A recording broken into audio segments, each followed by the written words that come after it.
We move next here tonight to our lead story, and Florida's Education Department has finally released student results from its brand new mental health survey intended for teenagers. That survey replaced a federal survey that Florida's education boss called too sexualized. But tonight, as investigative journalist Katie LaGrone shows us, these new rules, these new results have child advocates concerned. Florida teens are resilient but continue to struggle mentally and emotionally. Those are the broad but vague conclusions from Florida's newly created health survey for teens. Some tout it as a good start. I think overall the state can look at these results and give themselves a little pat on the back. Others are critical, calling the state results too general. We're really struggling to find meaningful conclusions from what we've been presented.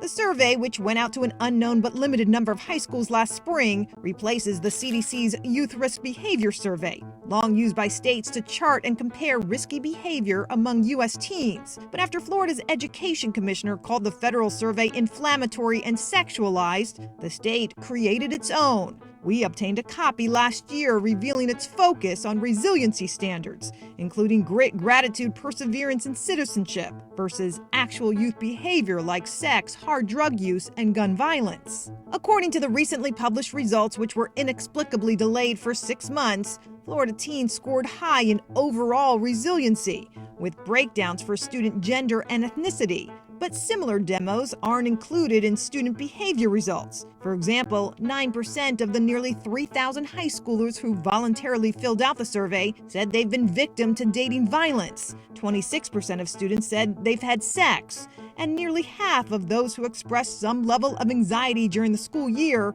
reported feelings of sadness, hopelessness, or loneliness. But we don't know who was surveyed. We don't know, was this a cross-section of the state or one community? Takeda King Pang works with the Women's Foundation of Florida and Florida Healthy Youth Alliance. Both groups have historically used results from the federal study to determine needs and resources for Florida teens. She's concerned results from the new state survey lack too many details to be useful. It does feel that they want to present their best face forward, right? That seems natural. You want to show that your young people are doing well. I just think we're doing the youth across our state a disservice by not looking at this in a factual and scientific manner of, what is happening. Even those who support the state's new resiliency direction question who and what the state is leaving out. The results are great, but they're not as accurate as they can be because they don't represent everyone. Christy DeVigili is a mom and parents' rights advocate who helped create the state's new resiliency standards for this new teen survey. I think Florida's on the right track in putting their focus in the right areas, focusing on resiliency rather than focusing on the problem as much. But I definitely don't think we should be ignoring the problem. We've submitted public records requests in hopes of answering a lot of these questions. Once we get that information, we'll share it with all of you. Well, taking a look at the bigger picture here in Florida, this state is in desperate need to find more teachers across the state. Too many of them are leaving. That's right. And for months now, I-Team investigator Katie LaGrone has been digging up records on what's driving Florida teachers out of the classroom. And tonight, she gives us a closer look. While you likely won't find a teacher who says money is what drew them into the classroom, in Florida, it's a top reason driving them out. I loved my job. Unfortunately, I was unable to pay all of my bills on my salary. As a 9-year teacher with the district, my salary is slightly above a first-year teacher, which I find demoralizing.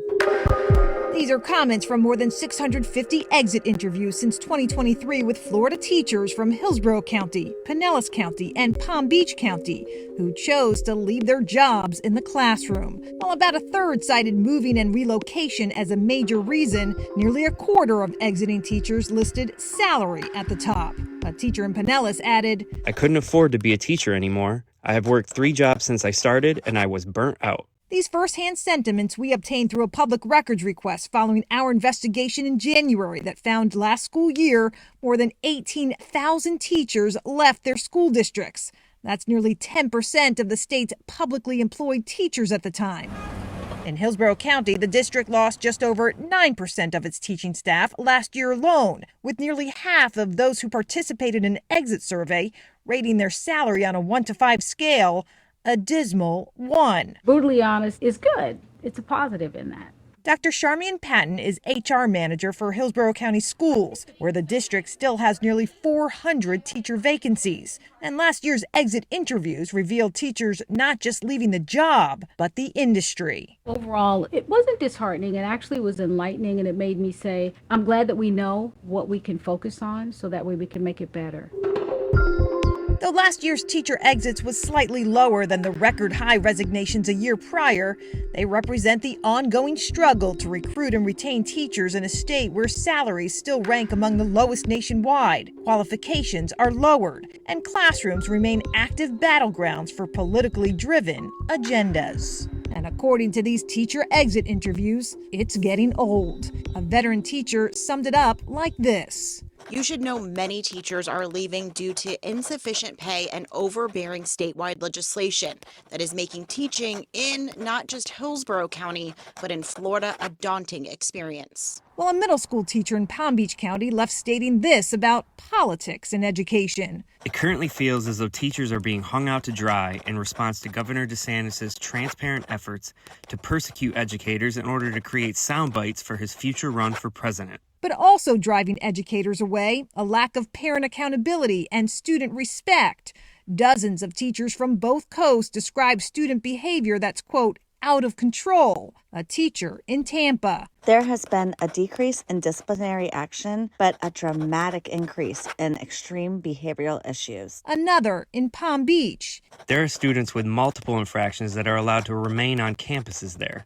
They sow discord and often make it harder for other students to learn. And this one comes from an elementary school educator in Pinellas County who left this year, just 3 weeks after starting. The absolutely ridiculous and violent behavior of the students, coupled with little to no consequences for said behavior, was abhorrent. In less than 3 weeks in this position, I hated every minute of the day. It was negative, and I couldn't wait to leave each day. Lack of support and stress also among frequent reasons cited by teachers for leaving. Now, these exit interviews are not required by districts to offer and only voluntary to fill out. We move next here tonight to a follow-through on a story we broke last week. A Florida school board member now taking action after an I-Team investigation revealed the brutal truth behind the mass exodus of school teachers now leaving public classrooms. Tonight, I-Team investigative reporter Katie LaGrone obtaining the teacher exit interviews, exposing the raw feelings of Florida educators in their own words. There was an article this week in Florida about exit interviews for teachers. A recent I-Team investigation now prompting one school board member to speak up and take action. What I loved about it, because I perused a lot of that data, is that it's data that I've heard often about our own teachers when they leave, but we have no document of that. During a Sarasota County School Board meeting Tuesday, member Tom Edwards asked for the district to begin conducting exit interviews with teachers leaving. Edwards telling us he was inspired after seeing our investigation revealing the brutal truth behind why so many Florida teachers are leaving. More than 18,000 left their classrooms last year alone. As I looked through a lot of your findings, I saw things that really justified one of my big initiatives, which is attainable housing, workforce housing. You could hear from teachers how they struggle to want to be able to be the best teacher they could be, but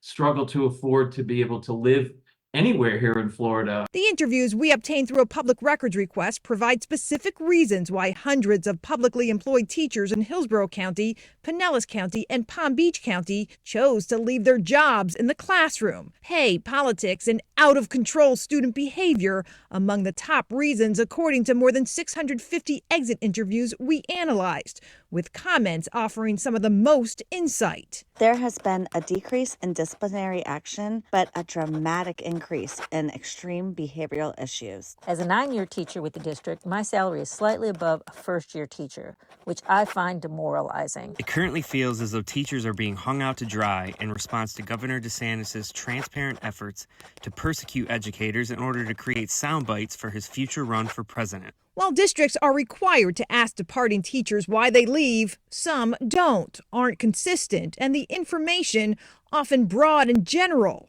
leaving any deep dive up to districts to pursue on their own. The reason we do the exit interviews is so we can find out what was their experience like and what we can do better. Last year, Sarasota County Schools lost just under 300 teachers, a record high. I strongly recommend that we formalize and conduct exit interviews. After his remarks, Edwards learned his district just started conducting formal teacher exit interviews, about 68 now on file to view. That precise information helps me zero in, helps me talk to the superintendent about ideas and suggestions that will be able to enhance the job description, the salaries, the housing opportunities for our teachers and staff. You can view the real, raw comments from teachers who left their classroom by viewing our full coverage on our website. We're following through with brand new in-depth reporting on the mass exodus of Florida teachers leaving public schools and leaving behind the profession for good. Tonight, I-Team investigator Katie LaGrone found a Florida woman who's now helping those teachers find a brand new career out of the classroom.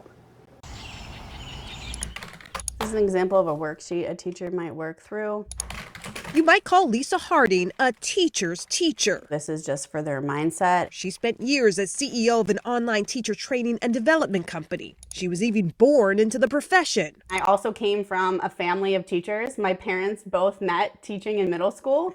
So it got our attention when she told us that after 15 years of working to place educators in the classroom, 202 resume bullet points. Harding stumbled on her latest venture squarely focused on helping teachers For career transitioning teachers. get out. Teachers started reaching out to me asking for help making a career transition into the field that I just left. And I couldn't keep up with the demand. Hello there, I'm Lisa Harding. Known as Teacher Career Transition Academy, Harding's online program offers a step-by-step approach to helping educators switch careers. Job application trackers, cover letter templates, marketing materials. I kind of had a moral, ethical question to ask myself, but I realized I'm not trying to convince teachers to leave the classroom. I'm just helping those that want to make a change and giving them the skills that they need to do so. From rewriting resumes to make them less teacher-focused, acing the interview and salary negotiation, to negotiating salaries that are above that average teacher pay. We've had teachers that actually, since they've left, they've already been promoted or gotten new jobs, and they've doubled their teaching salary within 12 months. It's pretty wild. And a pretty good sign of the times as Florida struggles to hire new teachers and hold on to the ones they have. Last school year, more than 18,000 Florida teachers resigned, about 10% of the state's publicly employed teachers at the time, with top reasons including pay, politics, student behavior, and overall burnout, our recent investigation found. I absolutely thought I was a lifer. I loved my job. I think probably if COVID didn't hit, I would still be a principal. Michelle Ogier is among those who left after spending her entire professional career, more than 35 years, in education, most recently as principal at a Florida elementary school. But after watching her own teaching staff burn out, it was just so disheartening to me. I think that's really the bottom line for me. Ogier used the Teacher Transition Academy to help revamp her resume, highlighting skills she used every day on campus, but didn't know how to sell outside the profession. Project management is probably the biggest one of all. And as an administrator, that was one I never would have thought to even put on there. But I'm like, gosh, I do that every day, all day kind of thing. Today, she's the educational program coordinator for a camp in Central Florida, a dream job she credits Harding's company for helping her secure. As the pressures of teaching in Florida continue to leave so many exploring life outside the classroom and how to get there. I'm not going anywhere. There's definitely a niche here. I think teachers are going to start to see more and more of their peers thriving in careers beyond the classroom where they have more flexibility, they have better working conditions, and better pay. This is only the beginning. And this focused attention comes at a price. Yearly memberships are $500 a year, monthly just under $60. You can check out our website for details. Our ongoing investigation into the mass exodus of teachers, it's happening all across the state of Florida. Tonight, I-Team investigative journalist Katie LaGrone continues her series on what is driving teachers out with a look at what some deal with on a daily basis. And a warning tonight, some of the video you're about to see is violent and may be disturbing to some viewers.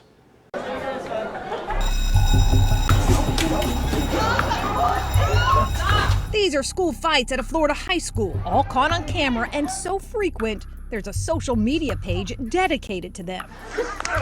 It's the kind of extreme student behavior that teachers tell us has become too normal on school campuses. Has student behavior become out of control? In my opinion, I believe it has taken a big turn to being out of control. Delia Doss is a veteran teacher in St. Pete and says every day seems like a battle against students who taunt, disrespect, or otherwise disrupt classroom learning.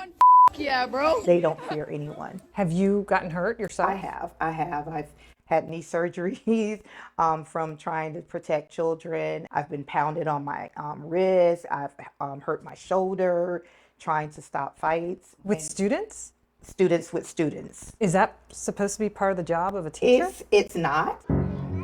4 years after the pandemic reshaped education, Florida teachers say they are still struggling to get student behavior back under pre-COVID control. Ooh, last year, the number of student suspensions in the state hit an all-time high. So did expulsions. Student behavior has become so alarming, teachers and staff are getting attacked. This surveillance video of a Florida teacher's aide knocked unconscious by a student with special needs went viral. I didn't even want to drive to work every morning. It was to the point where I didn't want to be there anymore. Former Lee County Middle School teacher Stacy Sawyer points to student violence as the reason she left the profession a year ago. I was having nightmares that something was going to happen to me.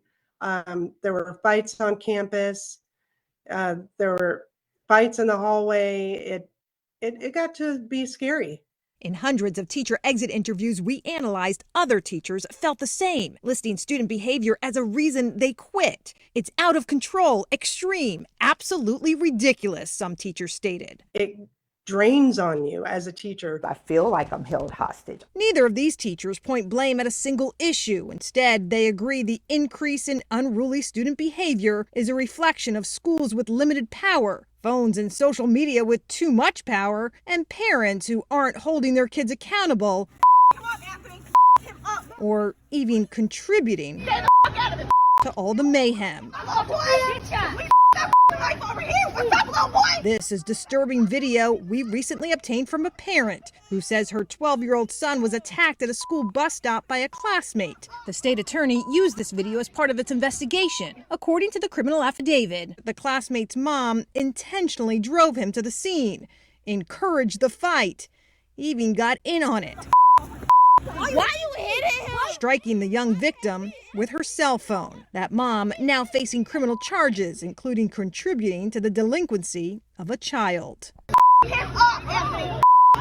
It's a problem. It's a big problem. We really need to get a handle on this. Susan McMahon leads a national task force studying the increase in violence against school staff and how it's resulting in teachers leaving the profession. And we can't just sort of say this is a student problem, but we have to say, what's the leadership? What are the discipline policies? What's the positive reinforcement in the school climate?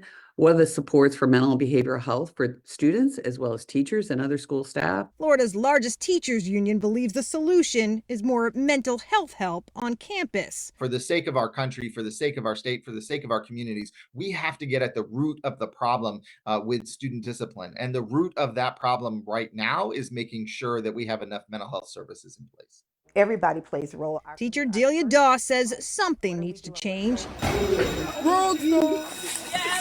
Because right now, images like these are hurting everyone. We've never had it like this, where you're drained at the end of the day because you're trying to have kids to want to get educated, care about their education, but it's a fight, it's a struggle.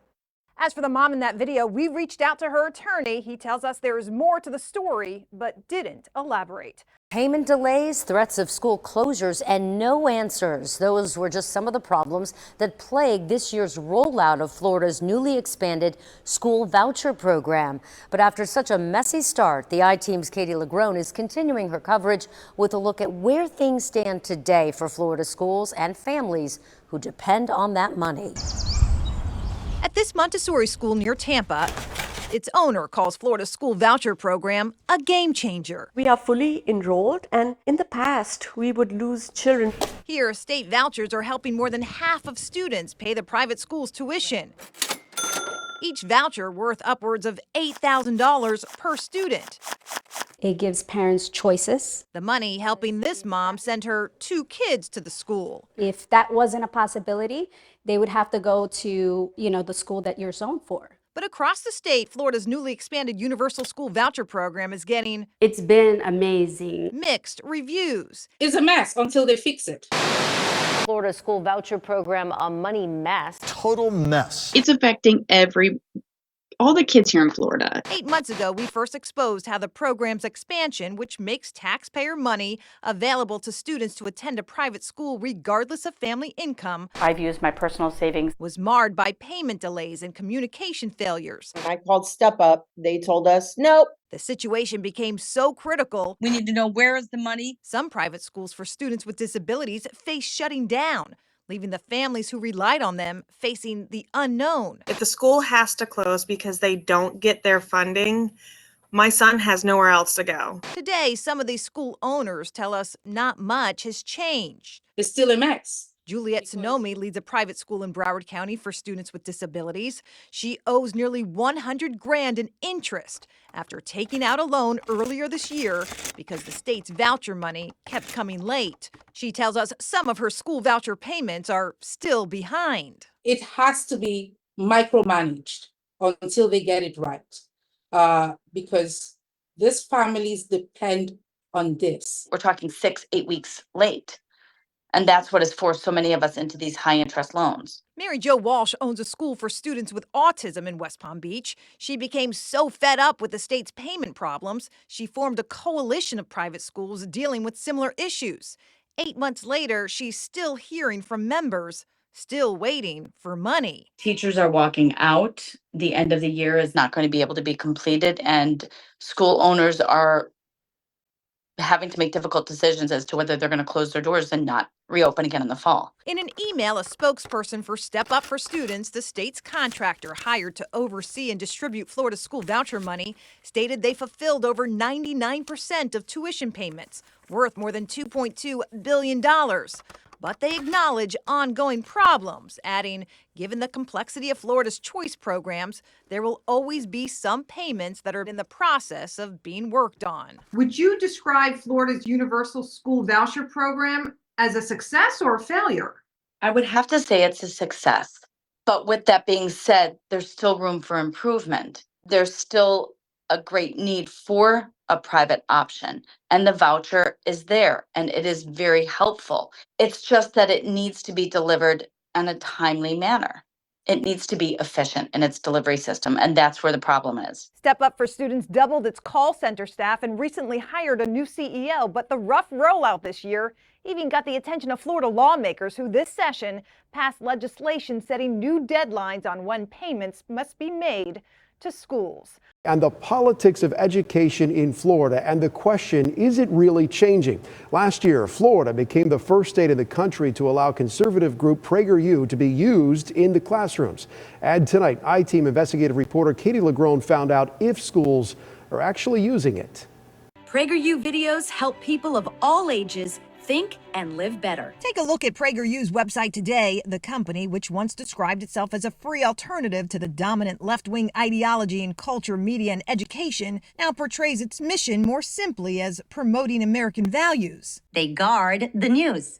They make sure you only get the good stuff. But 1 year after Florida became the first state in the country to allow the company's sometimes controversial Being taken as a slave is better than being killed, no? right-leaning kids content to be used as teaching material in public schools, This ideology and these lessons are poison for all kids. a state spokesperson tells us its lessons, which promote conservative viewpoints of civics and history, are still allowed here. The material aligns with Florida's revised civics and government standards. Adding PragerU Kids is no different than many other resources, which can be used as supplemental materials in Florida at district discretion, meaning teachers could use it if their districts allow it. But we've discovered Florida school districts are largely staying away from the material, which on its website states woke agenda are infiltrating classrooms, culture, and social media. We contacted dozens of school districts around the state, from urban to rural, liberal to conservative, and asked if they're allowing teachers to use PragerU Kids in the class.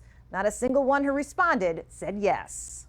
Our district has not purchased any materials from PragerU and has no plans to purchase it, stated a spokesperson in Hillsborough County. In Palm Beach County, the content hasn't been included in any instructional resources. Same in Lee, Manatee, Leon, and nearly a dozen other districts we heard back from. There's been no pressure put on us by anyone at the state level to say you must adopt this. In rural and conservative Polk County, its superintendent tells us their decision not to offer PragerU content has nothing to do with politics. For us in particular, many of us looked at that software and their online utilities, their online programs, and their video snippets and everything that came with that. And it's kind of a mixed bag.